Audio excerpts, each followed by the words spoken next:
예,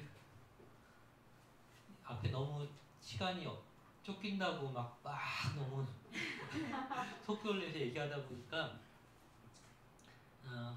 남은 게 그렇게 많진 않아요. 그러니까 좀 예상보다 일찍 끝날 수 있을 것 같아요. 기획하신 분들한테는 좀 죄송하지만 들으시는 분들은 좋아하시겠죠?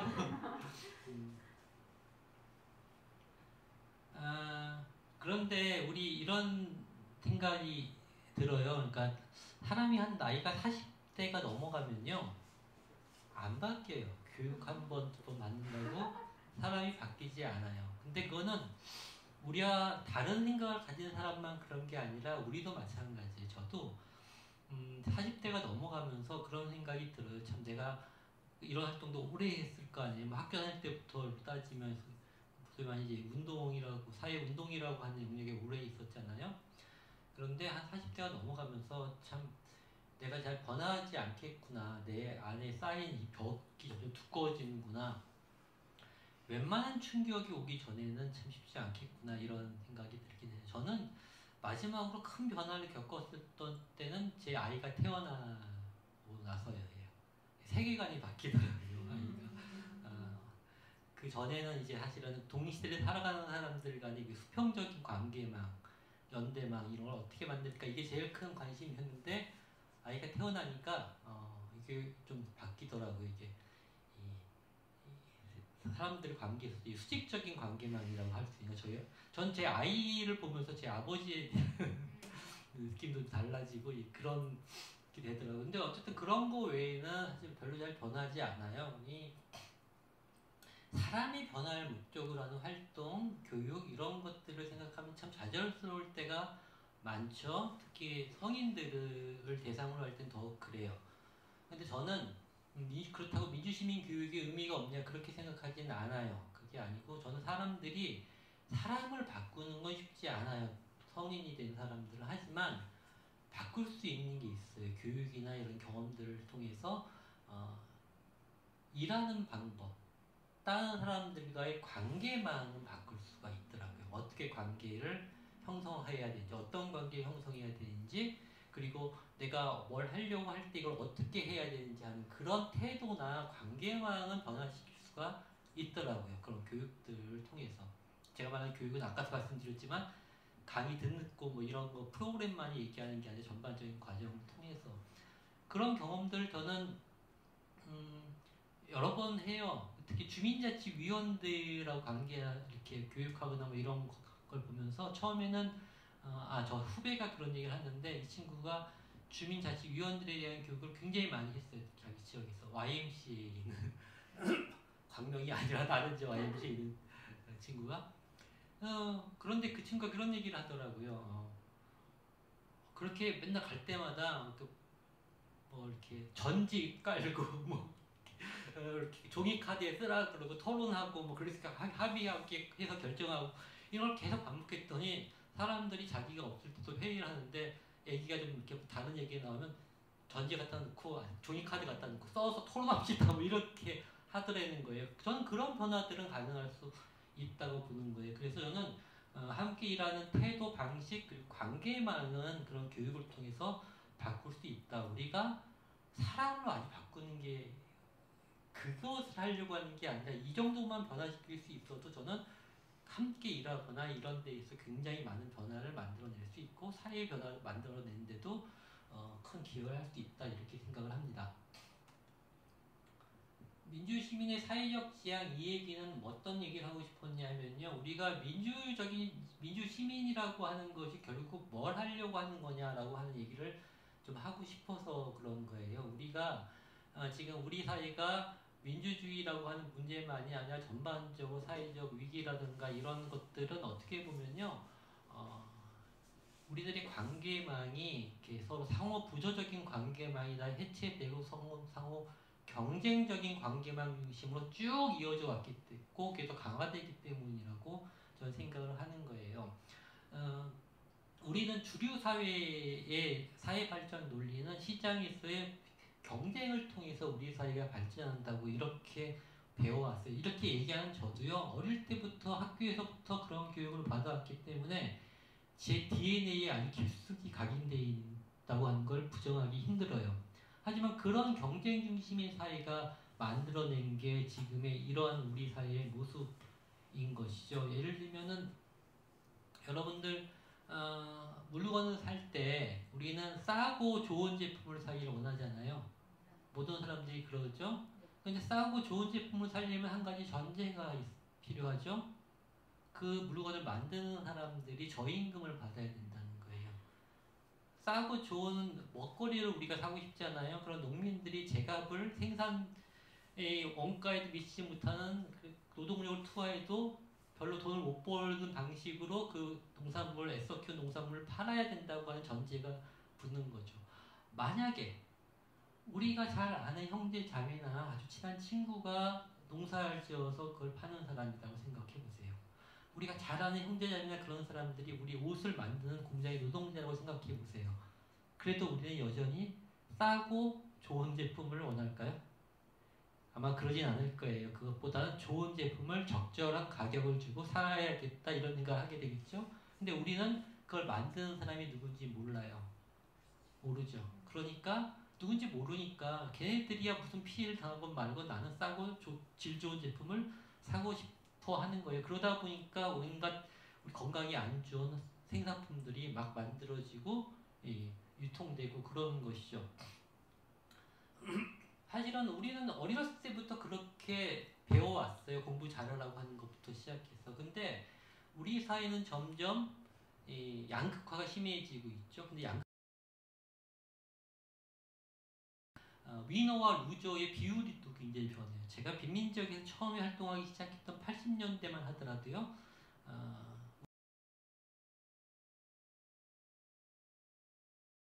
중산층 이상의 먹고 살만한 사람 40% 이렇게.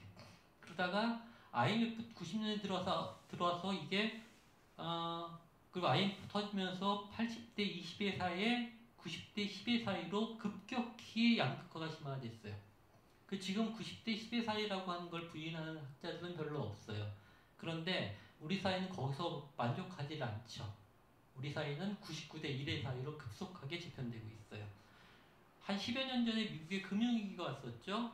그때 월가에서 금융기관들 다 부도나고 막 이러니까 중앙 연방정부에서 지원하고 막 이런 얘기를 했는데 그때 거기서 일하던 CEO들이나 그 전문직 종사자들은 피해본 거 없어요. 다 그렇게 지원을 받아가 다 살아났죠. 회생했죠.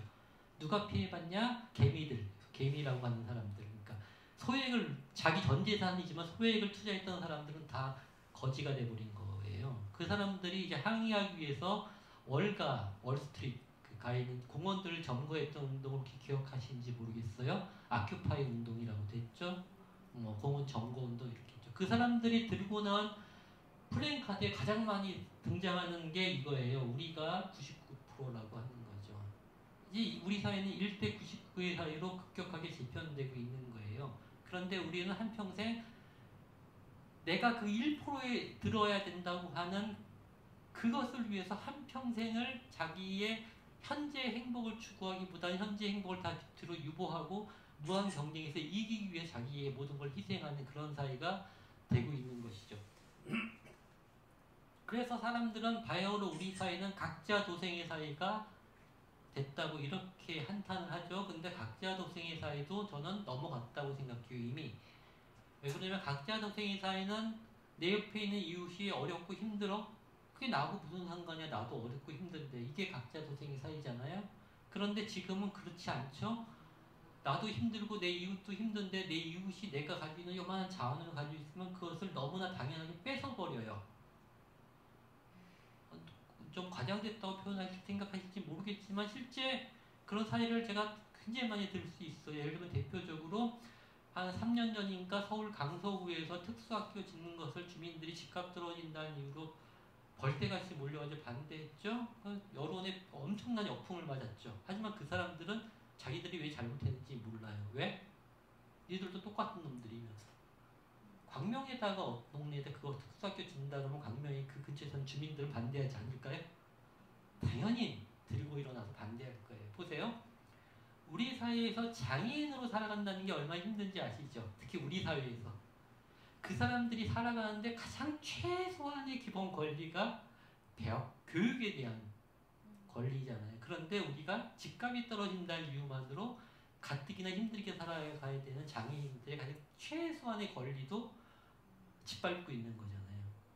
강서구 주민만 그렇지 않고 전국 어디를 가나 그런 현상들이 벌어지는 거죠. 이 사회가 과연 각자 도생의 사회로 끝난 거는 저는 그렇게 생각하지 않아요. 제가 그 사건을 보면서 우울했던 거는 이제 각자 도생의 사회도 넘어갔구나. 만인에 의한 만인의 치열한 경쟁 사회로 넘어갔구나라고 하는 거예요. 그래서 저는 민주시민이라고 하는 것은 시민으로서 역량, 사회적 영향력 이런 것의 지향, 내용이 뭘까를 생각해 보면요. 그냥 내가 잘나가지고 내가 뭐 권리를 주장하고 내 권리에 따른 책임을 다하고 이 정도는 과연 왜 그런 것들이 정말 질적인 사회 발전에 있어 필요한가라 생각해 보면요. 그것은 개인적으로 그런 권리를 쟁취하고 그런 책임을 지고 하는 게 아니라 우리들의 관계, 사회적인 관계망을 어떻게 공동체적으로 상호 호혜적인 관계망으로 변화시킬 것인가 하는 것들이 굉장히 중요한 가치 지향이 되어야 되지 않겠나?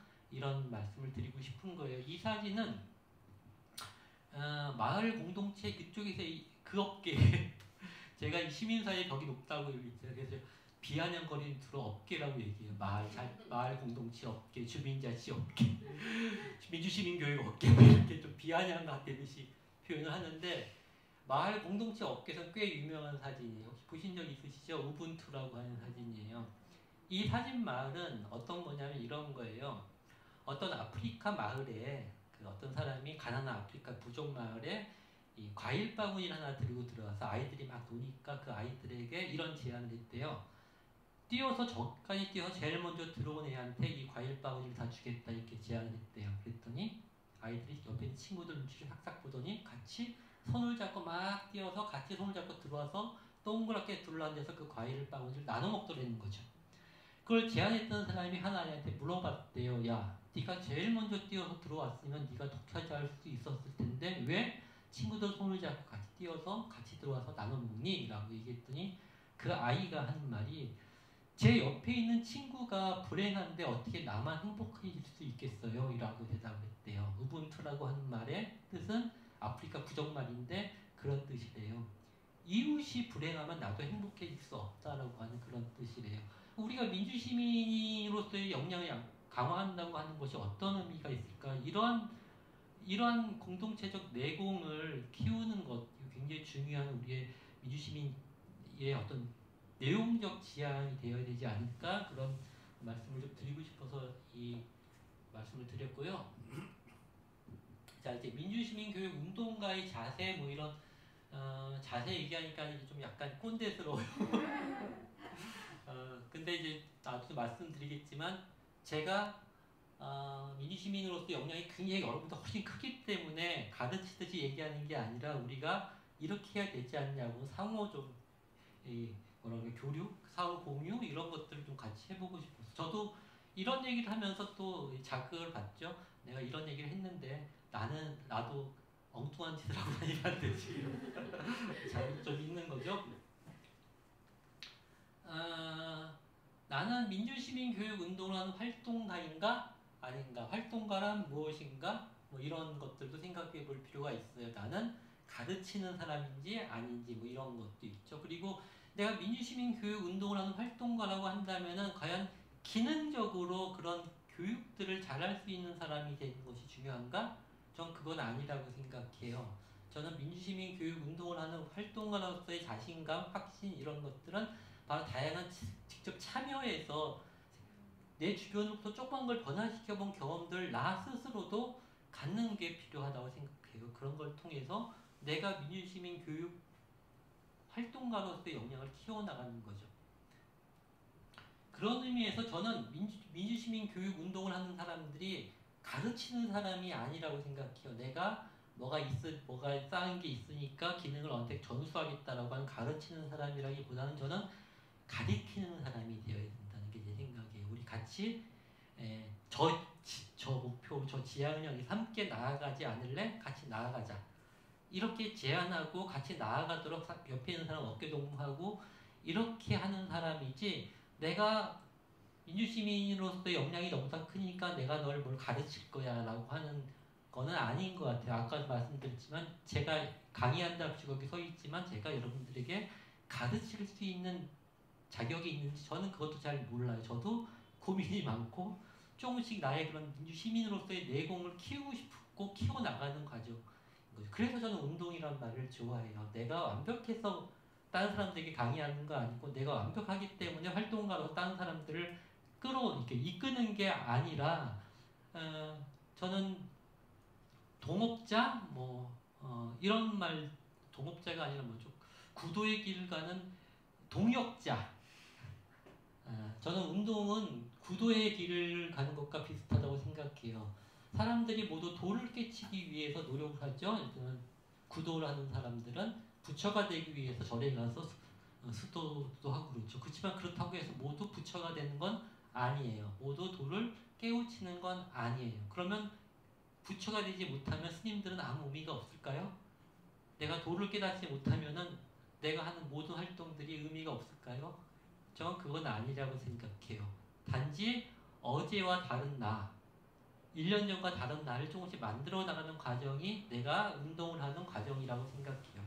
나 스스로도 그렇게 변화되고 싶고 그걸 통해서 다른 사람들과 함께 그런 길을 함께 가고 싶은 거죠. 그런 변화의 과정을.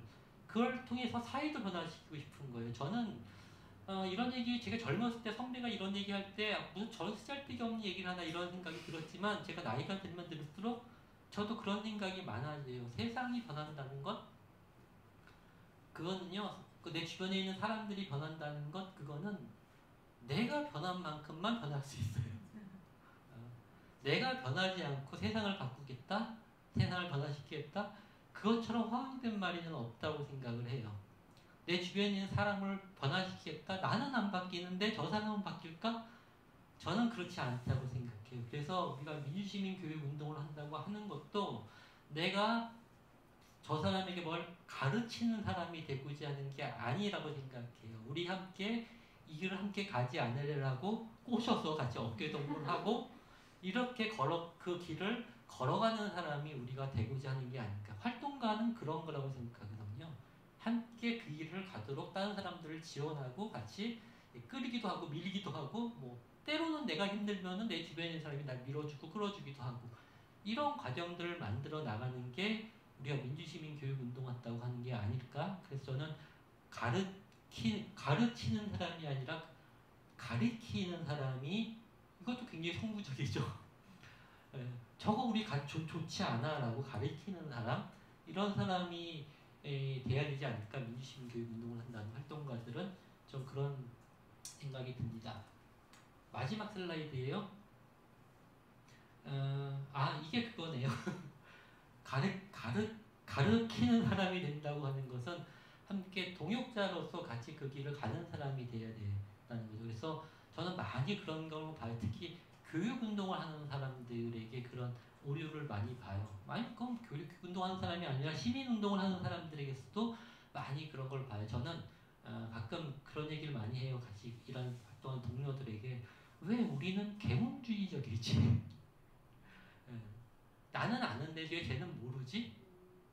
내가 쟤를 깨우쳐야 되는데 답답해 죽겠어. 그러니까 말을 이렇게 하진 않지만 이런 태도를 보이는 경우가 많아요. 저는 그것은 우리들이 가지는 엘리트 의식이라고 생각해요. 우리가 시민운동을 하는 사람들에게 엘리트주의에 젖었다라고 얘기하면 굉장히 큰 욕이 돼요. 그런데 실제로 우리는 굉장히 엘리트주의적인 방식으로 운동을 해왔다고 생각을 해요. 특히 민주시민 교육운동이잖아요. 그러니까 뭔가 누가 누구를 교육시켜야 된다고 하는 생각들을 많이 하는데 저는 그 순간에 관계가 빠그라들고 찌그러들고 그런 곳에선 교육적 효과는 발생하지 않는다고 생각해요. 제가 옛날에 제가 젊었을 때 한 30대 초반 때 전국의 지역에서 활동하는 시민사회 활동가들 워크숍을 기독교 사회발전협회라는 데서 하는데 기획위원으로 같이 참여한 적이 있어요. 당시에는 기획위원이니까 좀 경력이 많은 분들이 오셨잖아요. 그러니까 제가 그 기획위원 중에 좀 막내에 속했던 것 같아요.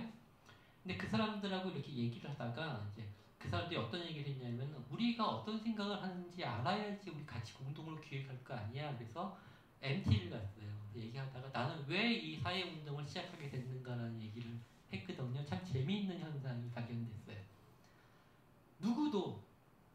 국가와 민족에 대한 절절한 애정으로 일을 시작한 사람은 없어요. 그게 아니라 다 관계 때문이었어요. 내가 좋아하는 어떤 선배가 저 선배가 하는 거라면 함께 해볼 만해. 사실 처음 동기가 이렇게 된 거거든요. 여러분들도 한번 생각해 보세요. 내가 어떤 사람을 이 하는 일을 보고 같이 그 일을 같이 하고 싶다는 신뢰관계를 형성할 때 좋은 얘기를 막 많이 해주는 사람을 더 신뢰해요? 아니면은 내 얘기를 잘 들어주는 사람을 더 신뢰해요? 그렇죠. 그런 신뢰관계가 형성되지 않으면 교육효과가 있을까요? 안 이루어지잖아요. 근데 우리는 답을 알아요. 그런데 우리는 가르치려고만 하는 경향이 크다는 거죠. 우리가 민주시민 교육 운동을 한다는 것은 그런 것은 좀 아니어야 되지 않을까? 그래서 제가 자꾸 가르치는 사람, 가르친다. 자꾸 헷갈려요. 그래서 저는 영향을 서로 주고받는 거예요. 우리가 가끔 활동가들이 그런 생각할 때도 있어요. 이렇게 뭘 했는데 안 돼요. 성과가 안 나. 처참하게 실패한 것 같아. 그러면은 머리를 싸매고 내가 뭘 잘못했나 이런 생각할 때 많아요. 저는 제 후배들이 가끔 그런 얘기할 때가 있었어요.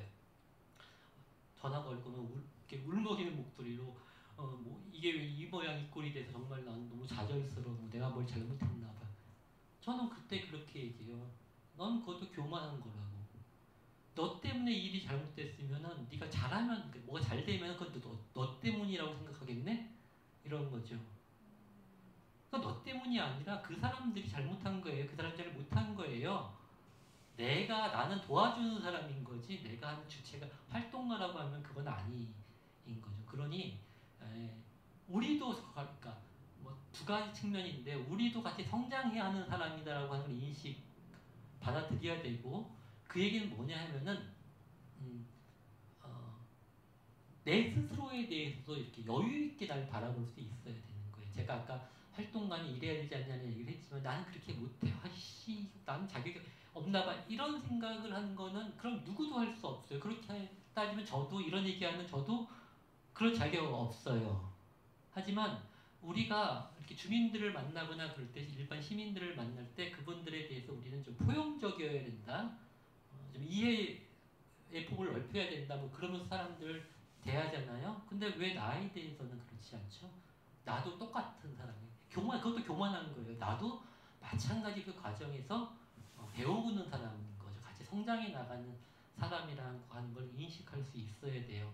그러니까 활동가라고 하면 저는 그러한 자세도 좀 가질 필요가 있어요. 물론 내로남불 같은 태도는 좀 곤란해요.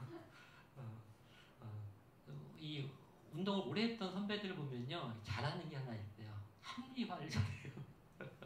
자기 합리화가 굉장히 왜냐면 그 머리로 이렇게 그런 운동에 대한 논리들을 막 개발하는데 많이 훈련을 받았기 때문에 그런데 그런 것과 스스로에게 여유로워지는 것은 좀 다른 거라고 생각해요. 그래서 저는 민주시민교육운동이든 무슨 운동을 하는 데 있어 가장 중요한 것은 성찰적인 게 중요하다고 생각해요. 제가 보통 많이 강조하는 말 중에 하나가 성찰적 사회운동 이런 말을 많이 강조해요. 그러니까 우리 스스로에 대해서도 계속 우리 스스로 그리고 우리들의 활동, 우리들의 삶 자체에 대해서 계속 성찰적인 모습을 보여야지 내가 활동가로서 성장할 수 있고 그럴 때 내가 우리 사회에 여러 가지 좋은 긍정적인 영향도 미칠 수 있다는 거죠. 민주시민교육운동은 바로 그런 과정을 함께 만들어 나가는 것이 되어야 한다고 생각을 합니다. 예, 제가 오늘 준비한 얘기는 여기서 마치도록 하겠습니다. 감사합니다. 질문이나 이런 것은 안 되죠? 질문 중간에 질문은 안 올라왔고 계속 되게 공감하고 있고 맞는 말씀이라고 이런 얘기들이 막 올라오고 있어요. 아 그래요? 혹시 고맙습니다. 지금 질문이 올라올까요? 잘 가르치는 것, 활동가가 잘 가르칠 수 있으려면 잘 볼 수 있어야겠는데 그러기 위해서 활동가는 일상에 어떤 것들을 훈련해야 할지 뭐 훈련 방법 이런 것들을 물으셨어요. 훈련 방법은요 왕도가 없다고 생각해요. 예를 들면은 제가 가끔 주민조직 방법론 이런 것도 학교에서 강의도 하고 하거든요. 제가 항상 하는 왕도가 없어요. 사람의 문제잖아요.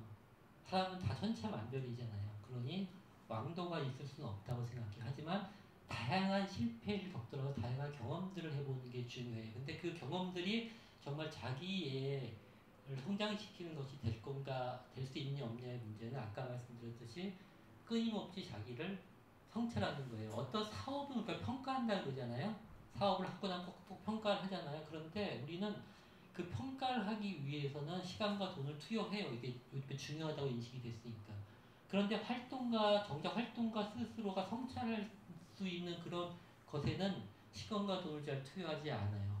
제가 성찰적 사회운동, 성찰이 필요하다 그러면 다 끄떡끄떡 거려요. 근데 그러면 그걸 하기 위해서 우리 돈과 시간을 투자해야 되잖아. 그러면은 그거 맞게 만들기 실질적으로 그렇게 잘 안 해요. 우리가 맨날 사람이 희망이고 사람에게 투자해야 된다고 얘기하지만 우리 스스로도 그렇게 보면 사람에게 투자하지 않는 거죠. 그러니까 물론 세상을 바라보는 법, 뭐 분석하는 법, 뭐 갈등 관계 그런 훈련, 그런 기능들을 습득하는 거 이거 다 중요하지만 가장 근본적으로 잘 가르치는 사람이 되기 위해서는 성찰하는 과정이 반드시 필요하고요. 근데 그게 개인적으로만 이렇게 성찰하라고 얘기하는 게 아니라 저는 집단적으로도 그런 노력들이 해야 돼요. 프로그램으로 만드는 한이 있더라도 돈과 시간을 들여서 그럴 수 있어야 돼요. 저는 전에부터 제일 이제 마지막으로 이 시민사회 운동에 기여할 수 있는 거로는 그런 성찰 프로그램을 좀 사람들과 해보고 싶은 욕구가 있어요. 어떤 방식으로 하고 싶냐면 제가 아는 게 별로 없으니까 저는 천주교에서 피정 혹시 읽기 뭔지 아세요? 이렇게 보통 침묵을 주로 해요. 침묵은 이게 종교적으로는 하나님과 나와의 대화를 위해서 다른 사람과의 대화를 잠깐 차단하는 의미지만 저는 나와 내 스스로가 대화하기 위해서 일정한 침묵과 그런 것들 서로 교류하고 나눌 수 있는 그런 것들이 필요하다고 생각해요. 그래서 저는 이게 운동을 하는 사람들은 집단으로 모여 있잖아요. 항상 그 집단에서는 민주시민 교육의 기능을 전수하기 위한 것뿐만이 아니라 가끔 가다가 그리고 일정한 기간 동안 활동을 해온 사람들의 그래서 좀 이렇게 지친 사람들에게는 반드시 그런 성찰을 할 수 있는 기회를 조직적으로 좀 고민해서 제공해 줘야 되지 않는가? 물론 개인적으로도 끊임없이 자기를 성찰하려고 하는 노력이 필요하다고 생각해요.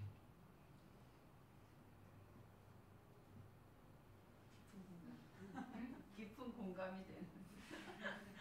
사실 시민사회단체도요, 사람들은 이용만 하잖아요. 그래서 사람들이 소진된다, 뭐 이런 얘기 하잖아요. 그게 우리가 하려는 운동이 그런 거 아니잖아요. 근데 왜 우리는 우리 주변에 옆에 있는 사람에게는 그걸 못할까?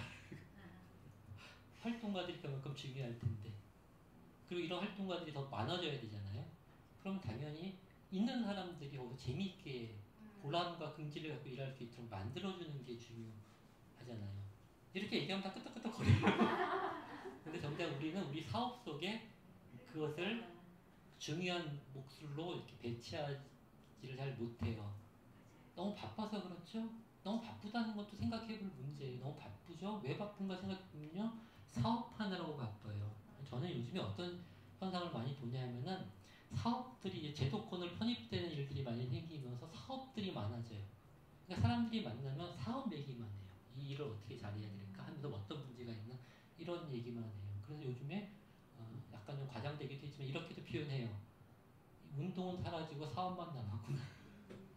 우리가 왜 이 사업을 하려고 했지?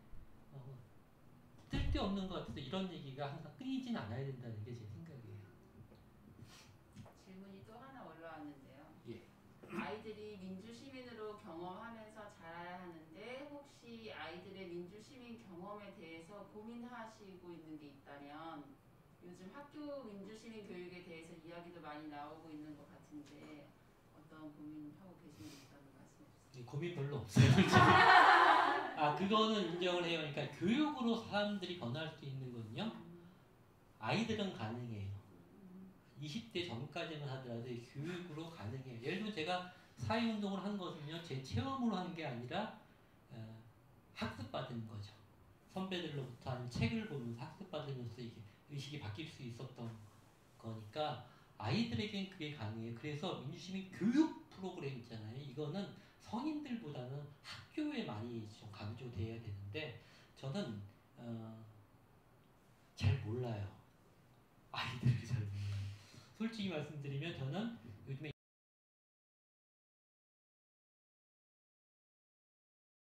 이해하려고 노력을 했어요.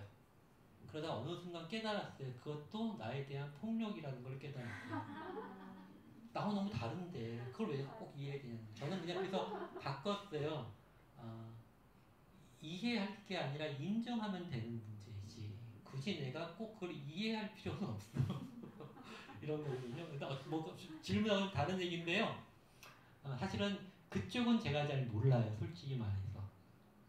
근데 학교에서 유시민 교육이 중요하다고 하는 건 저는 충분히 100% 공감하고 있지만 그걸 어떻게 해야 되는지는 아마 저보다 여러분들이 훨씬 더 많은 경험과 전문성이 있을 거라고 생각을 합니다.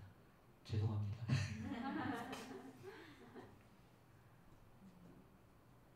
저는 아까 참여에는 권한이라는 게 꼭 들어가야 된다라고 이렇게 얘기해 주셨는데 그 참여 속에서 권한이라는 것들을 어떻게 이게 참여를 할 수 있게 사실 그런 세팅이나 모르겠어요. 그런 프로그램은 아니라고 얘기할 수는 없지만 그걸 어쨌든 만들어내야 되는 게 활동가인데 그 안에서 그 참여하는 사람들에게 권한을 어떻게 줄 수 있을까 이런 거가 사실 잘 감이 안 오거든요. 저는 조그만 것부터 가능할 수 있다고 생각해요. 일단 사람들이 참여를 하잖아요. 참여를 통해서 뭘 줘야 되냐면은 내가 참여했더니 뭐가 되더라라고 성과감을 느낄 수 있어야 되잖아요. 그런데 일단 권한을 주지 않고 동원하듯이 참여를 시키잖아요. 그러면 그 사람이 그 사업으로 성과가 났을 때 그걸 자기 성과라고 느끼겠냐는 거예요. 그렇지 않아요. 그러니까 하다못해 제가 그런 예를 많이 드는데 오늘 교육이 있단 말이에요. 그래서 이 공간을 깨끗하게 좀 청소를 해야 된단 말이에요. 어떤 사람이 청소하시는 분에게 오늘 교육이 있으니까 좀 깨끗하게 청소해 주셨으면 좋겠어요 라고 제안을 했단 말이에요. 그래서 그분이 어떻게 해야지 오늘 교육 장소로 좀 이렇게 좀 좋게 이렇게 좀 이렇게 세팅이 될까 이런 고민을 하면서 했단 말이에요. 그리고 사람들이 야 오늘 교육 장소 너무 좋았어. 교육 내용은 별로였지만 교육 장소 환경은 너무 좋았어. 이렇게 얘기했단 말이에요. 그럼 그 사람은 그 자기 성과라고 뿌듯함을 느끼겠죠. 그런데 여기 이제 사무총장님이 오늘 이호 선생님이 오시니까 여기 뭐 의자를 이렇게 두고 책상을 이렇게 배치하고 청소 뭐 이렇게 하고 이렇게 지시를 해가지고 그걸 했단 말이에요. 그때 사람들이 너무 좋았어 라고 얘기하면 과연 그 사람이 그 사업의 그런 칭찬을 자기 걸로 받아들일까요? 교육을 하잖아요. 여러분들이 교육을 기획하셨잖아요. 지금 듣고 계신 분 계시잖아요. 교육 내용이 너무 좋았다고 이제 반응들이 막 올라온다고 치면은 그러면 그 교육이 너무 좋았다고 하는 것의 성과는 누가 가져갈까요? 참여하는 분들이 오늘 너무 좋은 교육을 들었어라고 그 성과가 보람이 막 커지는 것도 있겠지만 제일 크게 보람을 느낄 수 있는 성과를 가져가는 사람은 교육을 기획하는 사람이죠. 그렇죠. 그래서 권한이 중요한 건데 권한을 준다고 해서 무조건 모든 최종적인 결정권을 다 줘야 되는 건 아니고 저는 참여하는 사람들의 특성을 그러니까 배려해야 된다는 거예요. 예를 들면은 이런 표현이 전에 하다 보니까 좀 차별적인 것 같아서 좀 조심스럽게 하지만 예를 드는 거니까 들어보시면은 이렇게 예를 들면 그 교육 정도 수준이 낮아요. 그래서 잘 뭐 이렇게 그런 글 쓰고 뭐 이런 걸 잘 못하는데 그래도 뭔가 사회 위에 봉사하고 싶은 마음, 열정과 힘은 있는 분이에요. 그분에게 어떤 걸 발제해오라 그러고 발제해달라고 그러고 그런 걸 시키면 그 사람이 그 권한을 받았다고 해서 정말 그분들이 그 역량이 강화되고 뭐 이런 보람을 느끼고 하는데 도움이 될까요? 모두 아닐 거예요. 그러면 그분들은 내가 못할 거구나. 가까이 가될 수 없는 곳이구나. 이렇게 생각하게 되겠죠. 근데 많이 교육도 받고 그런 것들 잘 하시는 분한테 맨날 청소하는 일을 맡긴단 말이에요. 그러면 그 사람이 그걸 재미있게 하고 거기서 보람을 느낄까요? 그것도 아니잖아요. 활동가는 권한을 주는 거는 그 사람이 잘할 수 있는 일들을 적재적소에 배치하는 게 가장 중요한 역할이에요. 최대한 권한을 행사할 수 있는 방법. 아까 청소를 하더라도 마찬가지로 그렇게 하도록 한다든가 이런 배려를 하는 게 중요한 거죠. 그래서 활동가는요, 함께 하는 사람들을 잘 파악해야 돼요. 물론 친하게 신뢰관계를 형성하는 것도 중요하지만 그걸 통해서 그 사람에 대해서도 판단하라는 게 아니에요. 그 사람이 어떤 걸 하면 정말 보람을 느끼고 일을 잘할 수 있을까를 잘 고려해서 그 사람이 재미있게 잘할 수 있는 일들을 가급적 권한을 실어서 부여해 주려고 하는 게 필요하죠. 이게 말은 쉽지만요. 그렇게 쉬운 건 아니에요. 그래서 활동가도 완벽한 활동가가 존재하지 하지만 이렇게 노력하는 과정을 통해서 그런 전문성이 조금씩 커질 수 있는 거죠. 사람들과의 관계에 있어서 저는 두 가지를 보통 강조해요. 주민조직 방법론, 제가 한 학기 동안 강의하는 거요. 그거 전 다 두 마디로 얘기할 수 있어요. 사람과의 관계에서 저 사람들을 부흥시키는 방법이에요. 한 가지는 역지사지예요. 내가 성경에도 나오잖아요. 내가 대접받고 싶은 대로 남에게 대접하라는 말이 나오잖아요. 그거예요. 사람도 나도 욕구가 있잖아요. 근데 저 사람도 비슷한 욕구가 있는 거예요. 그럴 때 내가 뭘 원하는지를 생각하면 저 사람이 뭘 원하는지도 생각해 볼 수 있어야 되죠. 그래서 활동가는 성과를 자기 것으로 가져가기보다는 그 사람에게 성과를 어떻게 넘겨줄 건가 이런 걸 고민해야 되는 거고요. 두 번째는 유재석 선생님께서 하신 말씀이 낄끼빠빠예요. 낄끼빠빠. 낄 때 끼고 빠질 때 빠져라. 유재석 같은 국민 MC가 어떻게 되느냐? 사람들이 그렇게 얘기하는 거예요. 유재석은 낄끼빠빠를 정말 잘한다는 거예요. 그것을 다 알지만 유재석 같은 사람이 그렇게 많이 나오지 못하는 거는 알지만 이렇게 실천하기 쉽지 않다는 건데 그래도 다 그렇게 하기 위해 노력하는 거죠.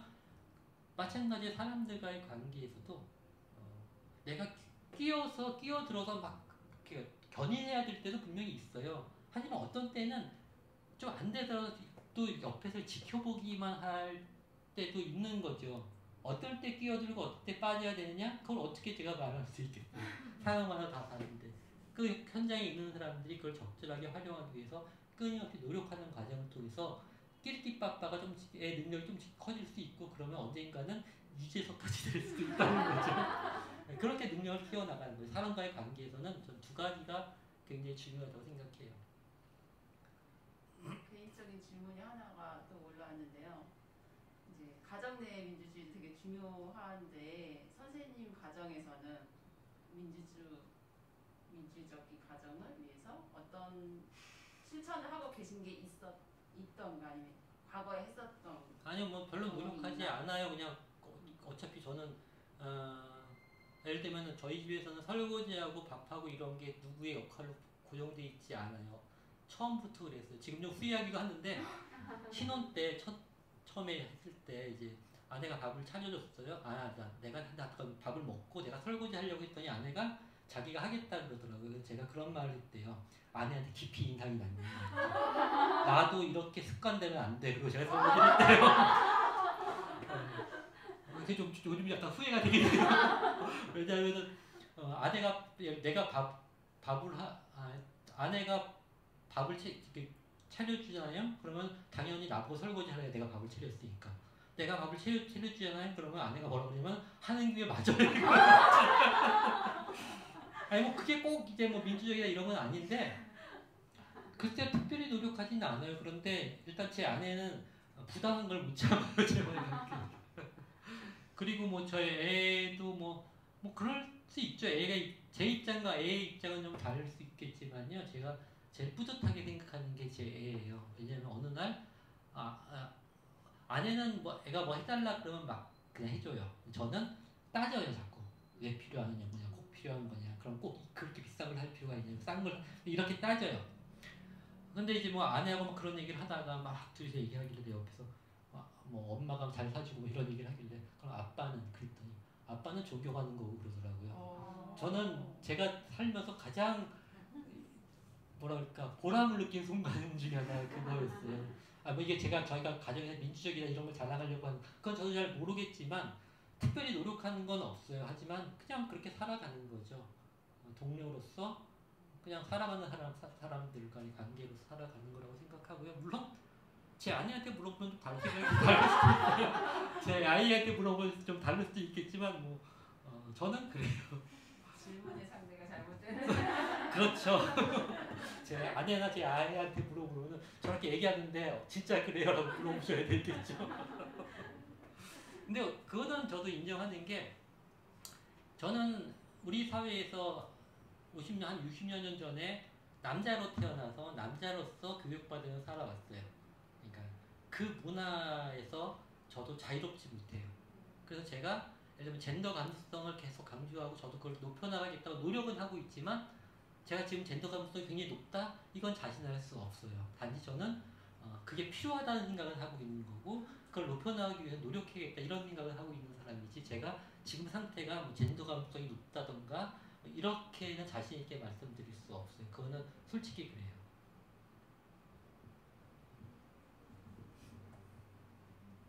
네. 그러면 이것으로 오늘 강의를 마치도록 하겠습니다. 예, 감사합니다. 고맙습니다.